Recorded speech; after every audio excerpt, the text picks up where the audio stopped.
selebihnya berupa ibadah, kemudian akidah, bahkan yang paling sedikit porsinya kurang dari 1% itu adalah jinayah, hukum pidana. Tapi kadang yang 1% itu yang paling sering disampaikan seolah-olah Al-Quran itu isinya adalah jinayah, isinya adalah tentang hukum pidana. Padahal yang paling banyak yang diulang-ulang oleh Allah Subhanahu wa Ta'ala di dalam Al-Quran itu adalah tentang kisah-kisah yang inspiratif di dalam Al-Quran. Sebagaimana tema kita bagi hari ini, walaupun di dalam Al-Quran begitu banyak kisah-kisah yang Allah suguhkan, dan kisah ini akan terus-menerus berulang. Kisah yang disebutkan oleh Allah di dalam Al-Quran itu bukan hanya kisah yang terjadi di masa lampau, tapi juga kisah yang terjadi di masa lampau ini pasti akan terjadi di masa yang akan datang. Bisa jadi kisah-kisah yang dulu diperankan oleh para nabi itu sekarang kita perankan. Kisah-kisah yang dulu dialami oleh orang-orang terdahulu, kaum terdahulu, umat terdahulu, saat ini sedang kita perankan. Maka betapa Allah menyampaikan ajaran Islamnya ini melalui kisah. Karena dengan kisah ini kita bisa mengambil begitu banyak ibrah, begitu banyak pelajaran yang berharga. Bahkan bisa jadi kita yang hari ini, kita yang di sini, ini adalah kita yang dulu keadaannya, nasibnya, karakternya atau sifatnya diperankan oleh orang-orang sebelum kita. Maka untuk bisa menjadi sukses kita tidak perlu menjadi seperti diri kita, menunggu untuk mengalami kegagalan yang akan kita alami, melainkan kita bisa mengambil ibrah dari pengalaman-pengalaman orang terdahulu agar kita tidak perlu mengalami kegagalan itu untuk mendapatkan kesuksesan. Maka dalam kuliah kita bagi hari ini paling tidak ada 3 hal yang ingin saya sampaikan. Yang pertama adalah tujuan dari adanya kisah-kisah yang Allah sebutkan di dalam Al-Quran. Kemudian yang kedua adalah jenis-jenis kisah yang ada di dalam Al-Quran. Dan yang terakhir lebih khusus kisah yang tadi pada rakaat pertama dan kedua saya bacakan, kisah tentang surat Yusuf alaihissalam. Bagian yang pertama terkait dengan apa tujuan kisah yang begitu banyak diungkap oleh Allah di dalam Al-Quran. Tidak hanya kisah yang terjadi dialami oleh para nabi, bahkan juga dialami oleh selain nabi, dialami oleh orang biasa yang kisahnya terus-menerus kita butuhkan dan terus-menerus kita ulang dalam setiap kehidupan kita. Tujuan yang pertama adalah bahwa kisah itu tidak lain kecuali untuk membuktikan kemukjizatan Al-Quran. Adanya kisah di dalam Al-Quran ini menunjukkan bahwa Quran itu bukan karangan Nabi Muhammad, bukan tulisan Nabi Muhammad, melainkan dia adalah mukjizat yang disampaikan atau yang diwahyukan oleh Allah kepada Nabi Muhammad. Karena ketika Rasulullah lahir, beliau belum pernah mendengar apalagi mengalami kisah-kisah yang disebutkan itu di dalam Al-Quran. Misalnya kisah tentang bagaimana penciptaan Nabi Adam, kisah tentang bagaimana keadaan nabi-nabi atau umat-umat terdahulu. Ada kaum Ad, ada kaum Samud, termasuk juga kaum Saba, kaum Tubbah. Ini yang mungkin bagi kita masih asing. Termasuk Ashabul Kahfi, Ashabul Ukhdud, Ashabul Fil. Nah yang terakhir ini yang paling sering kita dengar, yang sering kita baca, Alam tara kaifa fa'ala rabbuka bi ashabil fil. Kalau Ashabul Kahfi itu merupakan sekali, dan itu pun sangat panjang kisahnya, apalagi Ashabul Ukhdud. Kemudian yang kedua, kisah-kisah yang ada di dalam Al-Quran itu adalah liyutsabbita bihi fu'adak, untuk mengokohkan, meneguhkan atau menguatkan hati baginda Rasulullah SAW. Karena tugas dakwah Rasulullah itu tidak mudah, cenderung begitu berat, nyawa sebagai taruhannya. Maka Allah menyuguhkan kepada Rasulullah di mana kisah yang Allah sampaikan kepada beliau ini adalah kisah yang juga dialami oleh Rasulullah SAW, sehingga Rasulullah SAW semakin teguh adanya ayat tasliyah yang menghibur beliau, yang mengokohkan beliau, sebagaimana Allah firmankan dalam Al-Quran, wa kullan naqussu 'alaika min anba'ir rusuli ma nusabbita bihi fu'adak. Kisah-kisah tentang Rasul-Rasul yang dulu diusir oleh kaumnya ternyata juga dialami oleh Rasulullah. Kisah tentang Rasul-Rasul terdahulu yang dibuli, bahkan diancam dibunuh oleh kaumnya juga dialami oleh Rasulullah. Ternyata pada kesimpulannya nasib Rasulullah dengan nasib nabi-nabi terdahulu sama. Keadaan Rasulullah dengan keadaan nabi-nabi terdahulu sama. Artinya yang mengalami sesuatu yang tidak menyenangkan, yang membuat kita mungkin hari ini tidak dalam keadaan nyaman, bahwa kita tidak sendirian, melainkan ada orang yang juga mengalami nasib yang sama sebagaimana kita, bahkan bisa jadi kehidupannya jauh lebih berat daripada ujian yang kita alami, ujian yang kita hadapi. Maka sering para ulama mengatakan, seberat apapun cobaan hidup yang menderang, bacalah surat Yusuf. Selama ini kan konotasi surat Yusuf itu kalau pengen anak laki-laki, apalagi pengen anaknya ganteng, baca surat Yusuf. Padahal bukan itu. Di dalam kisah yang nanti di bagian akhir saya sampaikan ini begitu panjang kronologi kehidupan yang dialami oleh Nabi Yusuf alaihissalam, di mana ujian yang beliau alami itu bukan ujian yang baru dialami oleh orang yang sudah dewasa. Jika dibandingkan dengan Rasulullah itu baru diuji oleh Allah, ujian fisik tentunya. Itu ketika beliau sudah diutus oleh Allah sebagai nabi di atas umur 40 tahun. Sedangkan Nabi Yusuf alaihissalam sejak masih kecil sudah mengalami berbagai macam perundungan, berbagai macam penderitaan, sampai pada akhirnya nanti Allah Subhanahu wa taala mengubah keadaan dari yang tadinya berada di asfal safilin, tempat yang paling rendah, tempat yang paling bawah, hingga pada akhirnya di tempat yang paling tinggi. Dan itu bisa saja dialami oleh setiap manusia. Maka dengan membaca kisah-kisah yang ada dalam Al-Quran itu, kita akan menyadari bahwa ujian yang kita alami ini tidak hanya kita seorang yang mengalaminya, melainkan sudah dialami oleh orang-orang sebelum kita, dialami oleh orang lain. Bisa jadi keadaannya lebih parah daripada keadaan yang kita alami, sehingga kita lebih tenang, kita bisa lebih ridho, kita lebih bisa bersyukur, tidak mudah berputus asa, tidak beranggapan seolah-olah kita orang yang paling menderita, tidak beranggapan seolah-olah tidak ada harapan untuk hidup. Nauzubillah min dzalik. Kisah yang luar biasa di dalam Al-Quran. Kemudian yang ketiga, kisah-kisah di dalam Al-Quran itu tujuannya adalah untuk mengoreksi ahlul kitab. Karena sifat ahlul kitab itu yuharrifuna al-kalima 'an mawadhihi, mengubah kalimat-kalimat, mengubah keadaan-keadaan yang seharusnya berada pada tempatnya. Jadi suka mengubah, suka memanipulasi data, suka menghilangkan bukti. Itu kata ahlul kitab. Termasuk yaktumunal haq, menyembunyikan kebenaran, mengubah angka.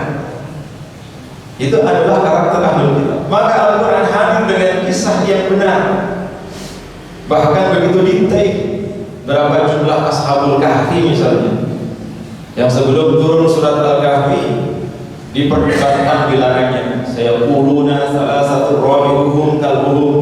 Ada di antara mereka yang meyakini bahwa Ashabul Kahfi itu 3 orang, yang keempat anjingnya. Wa yaquluna khamsatun sadisuhum kalbuhum. Ada yang beranggapan bahwa Ashabul Kahfi itu 5 orang, yang keenam anjingnya. Maka Al-Quran hadir menjelaskan jumlah yang sebenarnya. Berapa jumlahnya?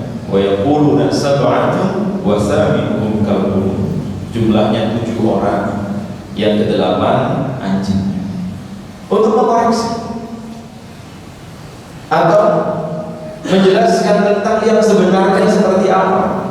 Maka kalau seandainya tidak ada Al-Quran, kisah-kisah Israiliyat atau bahkan mungkin kisah-kisah yang hoax, yang tidak benar, itu yang lebih dipercaya. Maka ayat ketiga surat Yusuf yang tadi rakaat pertama saya bacakan, Allah berfirman, laqad kana nahnu 'alaika naqussu ahsanal qasas, sebaik-baik kisah di dalam Al-Quran, kisah yang paling benar, kisah yang paling indah, narasi yang digunakan oleh Allah di dalam menceritakan kisah-kisah itu adalah narasi yang belum ada dalam sastra bahasa Arab sebelumnya. Misalnya ketika Allah menjelaskan tentang kisah surat Al-Fil, kalau kita memahami gramatika bahasa Arab, luar biasa indahnya. Dari mulai yang pertama, alam tara kaifa fa'ala rabbuka bi ashabil fil, berakhir dengan huruf lam atau L. Alam yaj'al kaidahum fi tadlil, L juga, lam juga, sampai ayat yang terakhir, faja'alahum ka'asfin ma'kul, L juga, lam juga. Belum ada ahli sastra yang bisa menyusun narasi kisah-kisah dengan bahasa yang sebegitu indah. Maka banyak sekali kemudian mereka yang berubah pikiran, yang tadinya mengingkari, mendustakan, tidak beriman dengan Al-Quran, begitu Rasulullah menyampaikan kisah dengan bahasa gaya yang begitu indah, mereka kemudian beriman. Karena mereka meyakini bahwa ini bukan kalimat atau untaian kata yang disusun atau dikarang oleh Muhammad, tapi ini adalah kalimat kata yang disusun bukan oleh manusia, melainkan oleh Allah Subhanahu wa Ta'ala. Maka kekeliruan Ahlul Kitab dikoreksi oleh Allah melalui kisah di dalam Al-Quran. Dan yang terakhir, tujuan kisah yang ada di dalam Al-Quran itu tidak lain adalah untuk menjelaskan syariat umat atau nabi-nabi terdahulu. Kalau seandainya kita, Bapak Ibu, hidup di masa Nabi Musa alaihissalam, kayaknya populasinya bukan semakin bertambah, tapi populasinya semakin berkurang, semakin habis. Kenapa? Syariat Nabi Musa, umat terdahulu, salah satunya adalah apabila ada orang yang melakukan dosa besar, maka tidak cukup dengan melakukan taubatan nasuha untuk mendapatkan ampunan. Tapi apa syaratnya? Sebutkan di dalam surat Al-Baqarah ayat 53. Wa idh qala Musa liqaumihi ya qaumi innakum zalamtum anfusakum bittikhadikum al-'ijla fatubu ila bari'ikum faqtulu anfusakum. Apa artinya? Syariat Nabi terdahulu, siapapun yang melakukan dosa besar, kalau digambarkan di dalam ayat itu, karena menyembah anak sapi, patung anak sapi, atau melakukan kesyirikan, termasuk dosa besar lainnya, membunuh, mencuri, berzina dan seterusnya, maka kafarahnya tidak cukup hanya dengan taubatan nasuha, tidak hanya cukup dengan astaghfirullahaladzim, tapi faqtulu anfusakum, bunuhlah dirimu sendiri. Artinya apa? Bunuh diri. Untuk mendapatkan ampunan dari Allah, syariat yang dibawa oleh Nabi Musa dulu adalah dengan cara bunuh diri. Nah, itu kalau diterapkan di zaman sekarang, apa nggak berkurang ke populasi manusia? Karena hampir setiap manusia melakukan dosa besar. Maka dulu tidak sedikit Bani Israil itu setelah melakukan dosa besar, untuk pengakuannya agar mendapatkan ampunan dari Allah, agar taubatnya diterima, mereka mendaki gunung yang tinggi atau berada di tebing jurang, setelah itu lompat sampai meninggal. Kok hanya lecet-lecet, mereka naik lagi, menerjunkan dirinya, menjatuhkan dirinya sampai meninggal dunia. Berat kan syariatnya? Berat. Termasuk juga dalam hal masalah tohar. Kita misalnya tidak sengaja duduk atau berjalan, kaki kita, celana kita, atau misalnya mau kena roknya ibu-ibu terkena najis. Sekarang kan mudah, cukup dicuci. Apalagi misalnya kita yang punya bayi, terutama bayi laki-laki belum makan selain nasi, kompolnya kena celana orang tuanya, kena rok ibunya, maka cukup diperciki air suci. Kapel masjid ini misalnya, tiba-tiba ada kucing atau ada kotoran binatang, atau mungkin ada anak kecil, karena Ramadan kan banyak anak, tidak sengaja kompol, pampersnya bocor, maka cukup hanya dilap, dibersihkan. Yang penting aromanya hilang, warnanya hilang, kotorannya juga hilang, kembali suci. Gak perlu digulung semuanya kemudian dibawa ke cucian, dicuci semuanya, gak perlu. Cukup hanya bagian yang terkena najis. Mudah kan? Mudah. Bayangkan kalau seandainya syariat zaman dulu masih diterapkan di zaman sekarang, teknologi zaman dulu diterapkan di zaman sekarang, syariatnya Nabi Musa, umatnya Nabi Musa, Bani Israel, itu kalau pakaian mereka terkena najis, tidak cukup dengan dicuci atau tidak cukup hanya dengan dibersihkan, tapi diapain? Dipotong. Bagian yang terkena najis tadi dipotong lalu dibuang. Apa nggak dicopang-caping baju bajunya? Perempuan pun sama. Syariat terdahulu perempuan yang haid, yang datang bulan atau menstruasi, itu harus diusir, dikeluarkan, dijauhkan dari rumahnya. Kenapa? Mereka beranggapan haid itu menjijikkan atau kotor. Mereka zaman itu, Islam datang untuk mengoreksi, mengubah syariat Nabi terdahulu menjadi syariat yang lebih mudah, karena yang memang dikehendaki oleh Allah adalah kemudahan. Perempuan yang datang bulan tidak perlu diusir, dikeluarkan dari rumah atau dikucilkan atau dijauhi, bahkan boleh tetap di dalam rumah, termasuk juga boleh melakukan apa saja dengan suaminya kecuali hanya berhubungan suami istri. Coba bayangkan kalau seandainya kita masih menjalankan syariat terdahulu, sepi itu rumah, bapak-bapak nggak ada yang bikinin kopi, nggak ada yang masakan untuk sarapan. Kenapa? Istrinya lagi mens. Di mana sekarang? Dibuang di Parangkusumo misalnya. Berat syariat terdahulu. Nah, kisah di dalam Al-Quran ini salah satu tujuannya adalah untuk mengoreksi sekaligus menjelaskan adanya syariat baru yang dibawa oleh baginda Rasulullah SAW. Jadi kita bersyukur sebagai umat baginda Rasulullah SAW. Ini adalah umat yang begitu mudah, bahkan dimudahkan oleh Allah untuk menjalankan syariatnya. Kemudian yang kedua terkait dengan jenis-jenis kisah, ada 3 yang disebutkan oleh para ulama. Yang pertama adalah kisah tentang para nabi. Semua nabi yang disebutkan dalam Al-Quran dikisahkan oleh Allah di dalam Al-Quran, walaupun juga ada nabi-nabi yang tidak dikisahkan oleh Allah dalam Al-Quran, bahkan jumlahnya lebih banyak.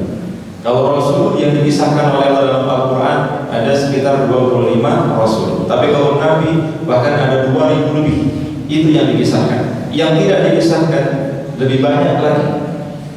Ternyata di dalam Al-Quran itu tidak hanya tentang nabi-nabi yang dikisahkan oleh Allah, termasuk juga selain nabi. Ada kisah selain nabi, bukan seorang nabi, tapi dikisahkan oleh Allah dalam Al-Quran. Misalnya, bahkan menjadi satu nama surat di dalam Al-Quran, surat Luqman, surat Maryam. Termasuk juga ada kisah tentang Fir'aun. Ini bukan nabi, tapi disebutkan oleh Allah di dalam Al-Quran. Paling banyak kisah nabi yang disebutkan dalam Al-Quran namanya itu adalah Nabi Musa. Walaupun ada surat yang bernama Muhammad, tapi yang paling banyak hampir di setiap surat itu ada kisah tentang Nabi Musa. Termasuk juga kisah tentang Fir'aun. Kenapa kisah tentang Fir'aun begitu banyak, mendominasi, melebihi kisah tentang orang lain, atau seolah-olah kisah tentang keburukan dengan kisah-kisah tentang kebaikan itu tidak sebanding. Lebih banyak kisah-kisah tentang keburukan. Tujuannya kenapa? Salah satunya adalah agar kita tidak melakukan perbuatan yang sama. Jangan sampai kita terperosok, terjatuh ke dalam lubang yang sama, mengalami sebagaimana yang dialami oleh mereka yang melakukan kesalahan, yang diabadikan kesalahannya di dalam Al-Quran. Fatal itu. kisah yang terjadi di masa Rasulullah SAW, bahkan dialami oleh Rasulullah SAW. Misalnya di tahun Rasulullah lahir ada peristiwa tentang binasanya Abraha. Siapa Abraha? Tentara gajah. Dalam surat Al-Fil nanti bisa dibaca. Kemudian yang kedua, yang terjadi di masa Rasulullah SAW lebih banyak tentang peperangan, mulai perang Badar, perang Hunain, perang Ahzab, bahkan menjadi nama dalam surat di dalam Al-Quran. Kisah yang dialami oleh Rasulullah, kisah tentang Isra Mi'raj, kisah tentang hijrahnya Rasulullah, perjalanan beliau dari Mekah ke Madinah, semua disebutkan dalam Al-Quran. Maka jika diklasifikasikan, 3 jenis kisah ini tidak hanya menceritakan peristiwa yang terjadi di masa lalu, tidak hanya yang terjadi di masa sekarang, tapi juga yang akan terjadi di masa yang akan datang. Dan tidak ada satu buku pun yang bisa menceritakan sebagaimana cara Allah bercerita, berkisah di dalam Al-Quran. Sebelum saya akhiri terkait dengan satu kisah yang bisa jadi akan kita alami, atau sedang kita alami, atau pernah kita alami, yaitu kisah tentang Nabiullah Yusuf alaihissalam.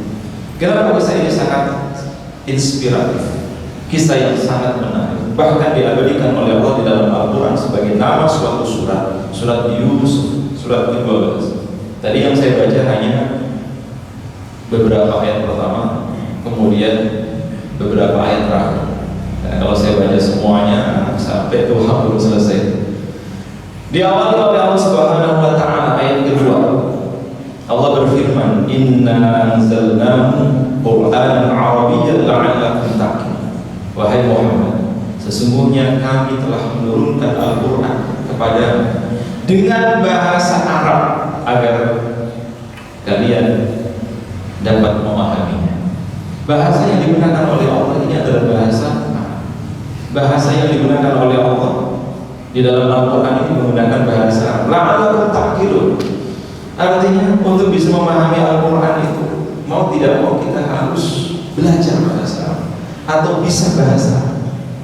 Karena bahasa Arab ini bukan hanya sekedar nanti kita disuruh berbahasa Arab Allah, tapi setidaknya dengan kita memahami bahasa Arab itu kita akan lebih mengerti bacaan sholat atau doa sehari-hari yang kita baca.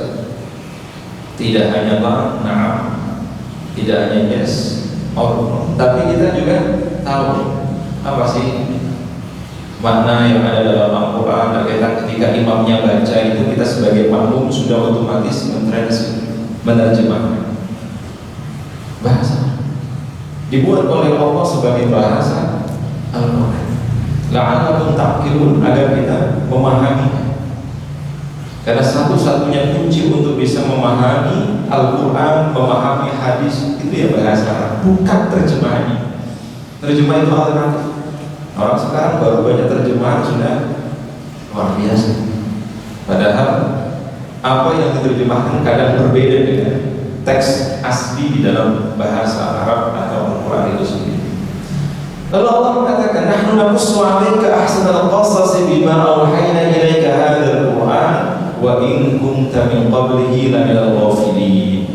Kata Allah, wahai Muhammad, aku akan ceritakan kepada engkau kisah yang paling baik. Sebagian mufassir menjelaskan kisah yang paling baik adalah kisah Nabi Yusuf. Perfect, sempurna.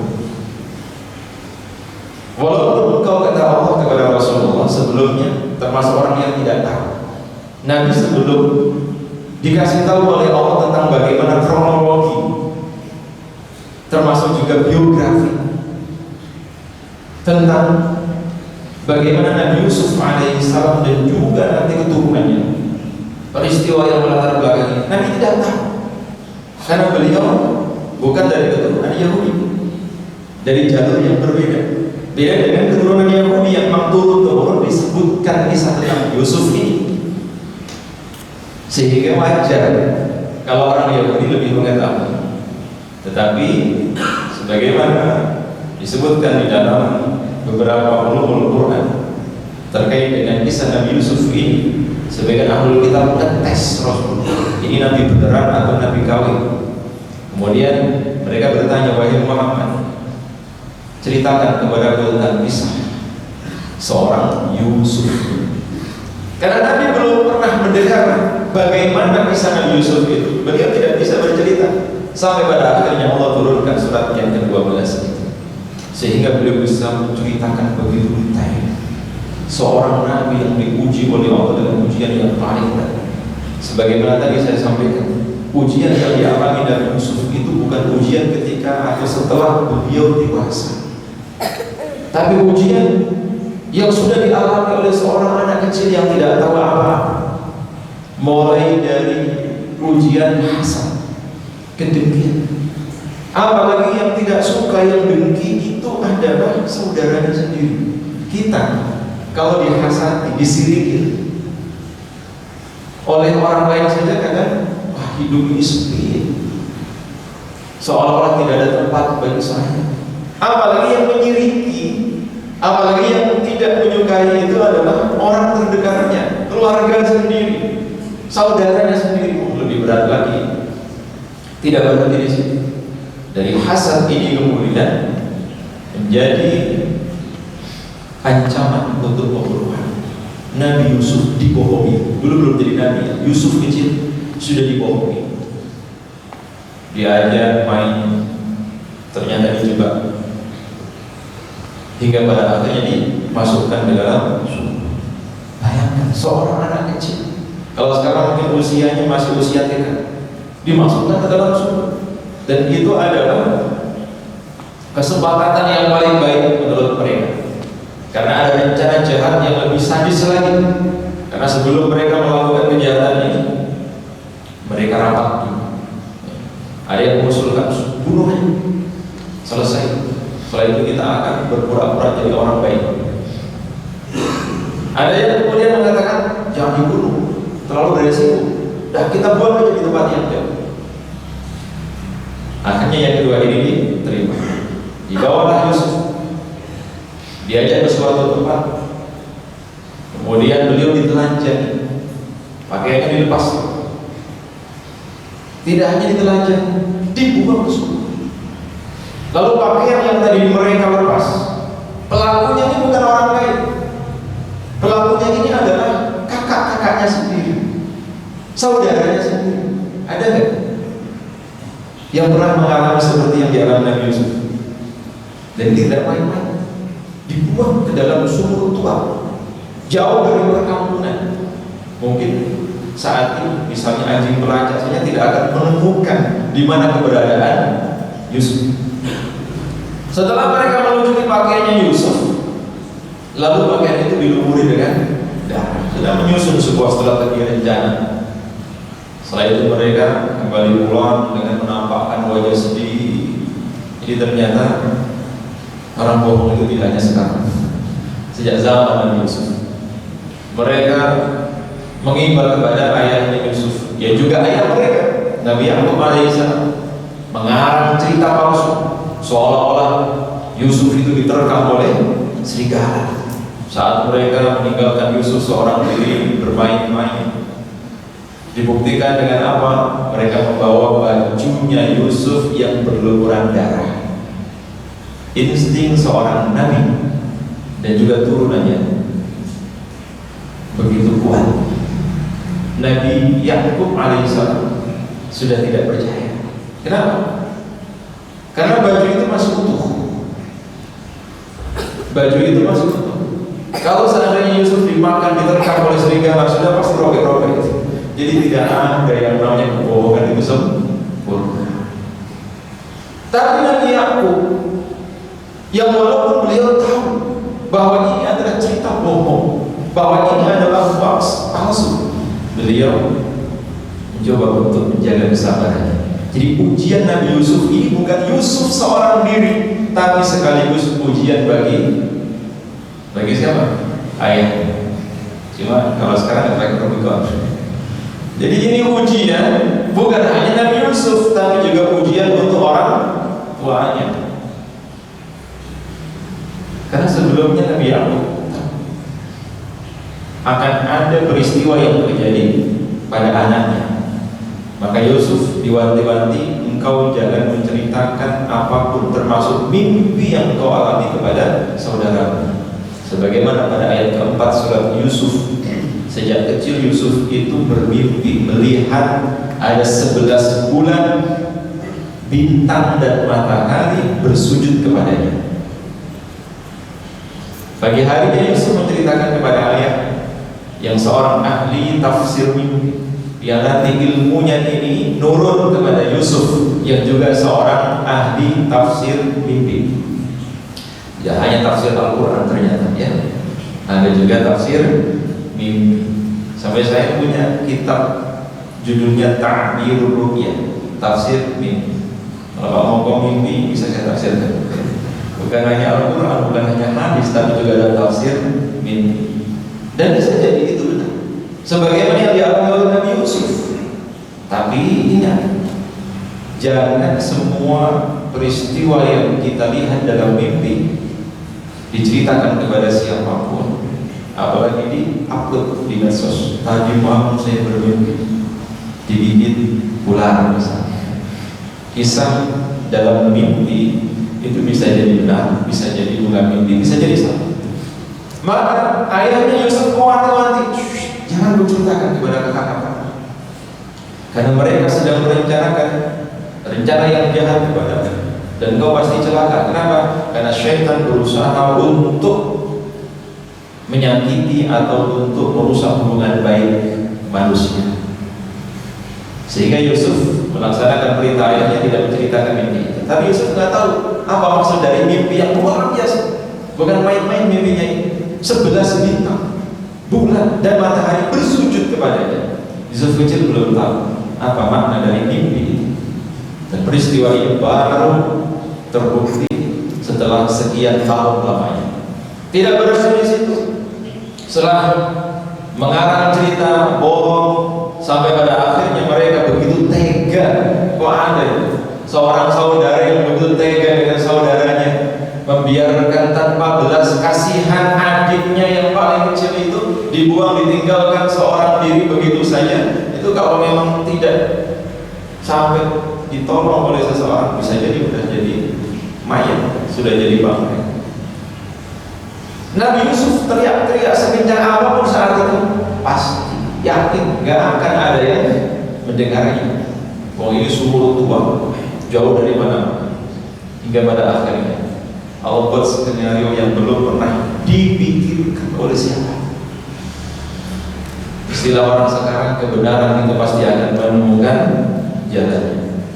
Serapi apapun menyembunyikan yang namanya kejahatan, keburukan, tidak akan pernah berhasil. Ya, sebusuk-busuknya pasti akan kecium juga. Akhirnya datang kafilah. Ketika mereka mengambil air, fa'adla dalwah, mereka menurunkan dalwah itu ember, timba apa sekarang. Kok berat ya? Ditarik ke atas, ternyata ember itu isinya bukan air, tapi anak kecil. Rupanya tanpa mereka duga, ketika Yusuf dibuang ke dalam sumur itu, di antara tebing sumur itu ada batu, sehingga Yusuf jatuhnya di batu bukan di air. Kalau mereka mau teliti kan dicek dulu, Yusuf sudah jatuh ke air, sudah nyemplung atau belum. Tapi tetap kejahatan tidak akan sempurna. Ditemukanlah Yusuf itu, kemudian dibawa ke Mesir. Fasyarahu bithamanin bakhsin darahim ma'dudat, dijual dengan harga yang sangat murah. Bakhsin itu harga yang paling murah, daripada dibuang, daripada habis, dibeli, dijual. Akhirnya dibeli oleh keluarga raja, kemudian dijadikan budak. Sudah dijual, terus jadi budak. Singkat cerita, Yusuf tumbuh di lingkungan Islam, tapi statusnya sebagai budak. Kita tahu sendiri kan, budak itu ya bukan merdeka. Di zaman dulu budak itu statusnya sama dengan binatang, bisa dijual belikan, bisa diperlakukan seperti apapun, bahkan seperti binatang. Ujian berikutnya yang dialami Nabi Yusuf tidak kalah beratnya. Apa itu? Ujian fitnah. Ini kalau diceritakan masih sangat panjang. ujian fitnah. Tidak berhenti di situ, sampai pada akhirnya ujian yang terakhir setelah difitnah, padahal beliau tidak bersalah. Dan juga peristiwa yang dialami oleh beliau itu belum pernah dialami oleh siapapun sebelumnya, tapi bisa jadi nanti akan dialami oleh orang-orang setelahnya. Difitnah Nabi Yusuf, dijebak dalam kamar, padahal beliau seorang yang normal. Di dalam Al-Quran Allah sendiri menyebutkan walaqad hammat bihi wa hamma biha. Yusuf itu punya hasrat sebagaimana perempuan atau istri raja yang sangat cantik jelita itu juga punya hasrat. Namanya laki-laki dan perempuan dewasa berdua dalam kamar. Tapi laula ar-ra'a burhana rabbi, kalau seandainya beliau tidak mendapatkan perlindungan dari Allah, pasti kejadian apa yang sudah akan ditetap itu. Beliau lari hingga bagian belakang baju beliau robek. Begitu akan keluar, tiba-tiba suami dari perempuan ini sudah ada di depan pintu. Maka seketika si perempuan ini memutarbalikkan fakta dengan mengatakan, wahai suamiku, bagaimana pendapatmu terhadap orang yang akan mencelakakan keluargamu? Padahal sebetulnya yang akan mencelakakan Yusuf itu adalah dirinya. Maka disebutkan oleh Allah dalam Al-Quran, inna kaidahunna azim. Sesungguhnya rekayasa atau godaan wanita itu sangat dahsyat. Beda dengan godaan syaitan. Dia Allah sendiri menyebutkan di dalam Al-Quran, inna kaidasyaitani kana dha'ifa. Godaan syaitan itu lemah. Tapi ketika Allah menyebutkan godaan wanita, dahsyat. Ini yang mengatakan Quran begitu, bukan saya. Dahsyat. Maka hati-hati. Banyak yang kemudian sekarang flexing, ibu tahu flexing. Gara-gara istrinya pamer harta, suaminya dicopot dari jabatannya. Walaupun juga seorang perempuan yang kemudian bisa mengangkat derajat suami. Tapi faktanya begitu. Hingga akhirnya Yusuf dijebloskan dalam penjara. Sebelum saya akhiri, ini kisah paling penting. Ketika beliau dalam penjara, ada dua orang yang juga dijebloskan di sel yang sama. Di penjara, orang sekarang dipenjarakan aib. Padahal tidak semua orang yang dalam penjara itu orang jahat. Tidak semua yang di dalam penjara itu orang jahat. Bisa jadi dia sebagai korban, bisa jadi karena tidak tahu menang. Seperti Nabi Yusuf, apa salah beliau? Beliau tidak salah, tapi dijebloskan dalam penjara. Lalu di dalam penjara itu tiba-tiba ada dua orang di sel yang sama. Malamnya dua orang ini bermimpi.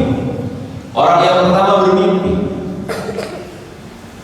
kepalanya dipatok burung. Dia bawa roti, kemudian kepalanya dipatok burung. Ya, rotinya dimakan burung. Kemudian yang kedua bermimpi memeras anggur dan menyuguhkan kepada raja. Pagi harinya keduanya bertanya kepada Yusuf yang diyakini bisa menjelaskan tafsir mimpinya sebagaimana ayatnya. Beliau jelaskan, wahai orang yang pertama, engkau akan divonis bersalah dan engkau akan dieksekusi. Dan engkau orang yang kedua, engkau akan divonis bebas dan engkau bisa kembali ke dalam lingkungan istana melayani raja. Benar. Tidak lama setelah itu tafsir mimpinya benar. Orang yang pertama dieksekusi, digantung, hingga kemudian jasadnya, kepalanya dimakan burung. Orang yang kedua juga mengalami sebagaimana yang dijelaskan oleh Nabi Yusuf. Jadi mimpi itu boleh disampaikan kepada seseorang dengan syarat orang yang disampaikan mimpi itu adalah orang yang diyakini bisa menjelaskan mimpinya, bukan orang lain.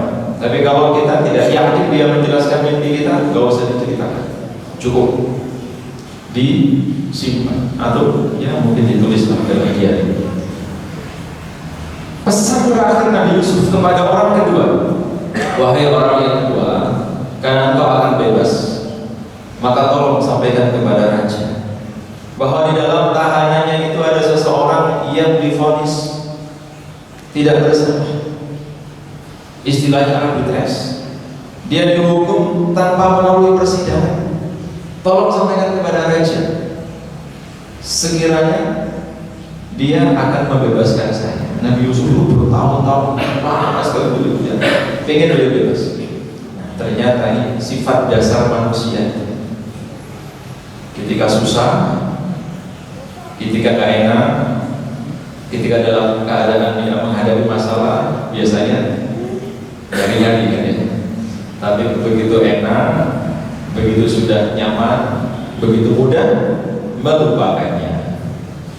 Begitu mudah melupakannya. Orang yang tadi sudah ditolong oleh Nabi Yusuf lupa, karena sudah bebas menyampaikan pesan Nabi Yusuf kepada raja, hingga pada akhirnya raja itu bermimpi. Ada yang mengatakan 3 hari 3 malam. Apa mimpinya? Dia melihat ada 7 ekor sapi yang gemuk-gemuk dimakan oleh 7 ekor sapi yang kurus-kurus. Tidak ada seorang pun di lingkungan istana raja yang bisa menjelaskan mimpi sang raja itu. Hingga pada akhirnya sang pelayan ini ingat, oh iya, kalau sudah lama, sudah mentok, baru ingat, oh iya, ada orang yang bisa menjelaskan mimpi. Disampaikan kepada raja. Raja panggil orang ini, Yusuf dipanggil. Setelah sang raja menceritakan kepada Yusuf dengan kecerdasan takbir mimpi yang Allah wahyukan kepadanya bisa menjelaskan, wahai raja, 7 tahun yang akan datang kehidupan kita akan makmur, panen raya, semuanya melimpah. Tapi 7 tahun berikutnya atau 7 masa berikutnya kita akan mengalami paceklik yang berkepanjangan. Saran saya, kata Yusuf, jadi bukan nanti kalau tidak memberi solusi. Saran saya, ketika kita main melimpah termasuk dari warga-warga, jangan dibiarkan habis atau dihabiskan saat itu juga. Kita bikin lumbung atau kita bikin, kalau sekarang punya bulog atau apa, dikumpulkan dulu. Sehingga ketika masa paceklik tiba, rakyat Paduka tidak akan mengalami kelaparan. Dilaksanakan oleh raja dan terjadi apa yang diprediksikan oleh Nabi Yusuf. Benar sesuai dengan tafsir mimpi. Sampai pada akhirnya Yusuf diangkat oleh raja sebagai seorang menteri perekonomian kalau sekarang. Walaupun nanti juga menjadi raja. Dan ketika beliau menjadi raja, dipanggil keluarganya yang dari kampung itu. Ada yang mengatakan dari Irak, ada yang mengatakan dari Persia, ke istana raja. Ketika mereka masuk ke dalam istana raja itu, ada 11 saudaranya, ternyata masih hidup. Anehnya, mereka tidak mengenali Yusuf, tapi Yusuf mengenali mereka. Ingatan Nabi Yusuf begitu tajam. Tapi mereka tidak menyadari bahwa orang yang menjadi raja, orang yang dalam istana itu adalah orang yang sama, yang dulu mereka bully, yang dulu mereka cemplungkan ke dalam sumur, bahkan akan mereka bunuh. Tapi Nabi Yusuf sudah ditempa oleh Allah kehidupan yang sangat keras, sehingga beliau menjadi orang yang begitu sabar, hingga ketika Allah memberikan amanah sebagai seorang pemimpin, beliau tidak menyia-nyiakan amanah itu, karena beliau pernah mengalami yang tidak pernah dialami oleh siapapun, ujian yang sangat berat. Maka Allah akan memberikan sebuah keistimewaan kepada seseorang, atau kalau bahasa sekarang sebuah kesuksesan, melalui proses yang sangat panjang, terpaan hidup yang sangat berat. Kalau kehidupan kita belum seperti yang dialami oleh Nabi Yusuf, jangan berharap kita menjadi seperti Nabi Yusuf yang duduk di kursi istana, kemudian mereka datang, orang-orang yang membuli Nabi Yusuf itu datang, hingga pada akhirnya mereka semua bersujud untuk memberi hormat. Lalu dikatakan oleh Nabi Yusuf kepada ayahnya, ini seperti yang saya lihat dalam mimpi. Benar, kata saya. Inilah tafsir dari mimpi yang pernah engkau sampaikan kepadaku. Sungguh Allah memberikan haknya kepada siapapun yang dia kehendaki. Artinya, walaupun kita diam, kita tidak melakukan apapun terhadap kejahatan, keburukan oleh seseorang, Allah yang Maha Adil pasti akan menegakkan keadilannya. Maka kalau kita hidup sebagaimana karakternya Nabi Yusuf alaihissalam, tentu kita tidak akan pernah kecewa, tidak akan pernah berputus asa, apalagi buruk sangka kepada Allah Subhanahu wa taala. Kenapa? Setiap masalah ujian pasti ada jalan keluarnya, dan setiap kesulitan pasti berakhir dengan kemudahan. Saya ja'alallahu ba'da usri yusra. Demikian Bapak Ibu kisah yang saya sampaikan. Yang ini paling panjang ya. Padahal Bapak Ibu boleh, kalau seandainya ada yang mau izin keluar atau mengantarkan sekolah, silakan. Kalau saya sengaja mau syuruk biar kita bisa sholat syuruk, sehingga kita keluar dari masjid ini dapat pahala haji dan umrah secara sempurna. Mudah-mudahan kisah-kisah yang lain yang ada dalam Al-Quran bisa kita tadabburi, bisa kita pelajari, sehingga kehidupan kita sebagaimana yang Allah Subhanahu wa taala kehendaki. Allah menghendaki kita merasakan kemudahan, bukan menghendaki kita menjalani kesulitan-kesulitan. Kalau seandainya hari ini kita menjalani kesulitan, kita harus yakin seyakin-yakinnya, sebagaimana kita harus meyakini kebenaran Al-Quran, bahwa seberat apapun ujian yang kita alami, yang kita derita, pasti akan ada masanya, pasti akan ada akhirnya. Kapan? Wallahu a'lam. Sampai kita benar-benar mampu menghadapi, menjalaninya. Sebagaimana rakaat kedua tadi saya bacakan doanya Nabi Yusuf, Rabbi qad ataitani minal mulki wa 'allamtani min ta'wil ahadits fatiras samawati wal ardh. Ini doanya, anta waliyyi fid dunya wal akhirah. Engkaulah pelindungku di dunia dan akhirat. Satu hal yang harus kita sertakan juga dalam doa kita, apa itu? Tawaffani musliman wa alhiqni bis shalihin. Wafatkan aku sebagai seorang muslim, apapun penderitaan, ujian, cobaan yang mendera diriku, tetap wafatkan aku sebagai seorang muslim, dan kumpulkan aku kelak di akhirat bersama dengan orang-orang yang shalih. Artinya dunia ini hanya terbatas, dunia ini hanya singkat. Seberat apapun ujian pasti akan berakhir. Kehidupan yang abadi, dan sesungguhnya hanyalah kehidupan akhirat. Silakan dihafalkan doa ini di dalam surat Yusuf ayat 101. Surat Yusuf ayat 101. Sehingga kita diberikan kekuatan, kesabaran, ketabahan sebagaimana yang Allah berikan kepada baginda Nabi Yusuf alaihissalam. Demikian yang bisa saya sampaikan. Subhanakallahumma wa bihamdika asyhadu an la ilaha illa anta astaghfiruka wa atubu ilaik. Assalamualaikum warahmatullahi wabarakatuh. Sudah syuruk, silakan sholat syuruk.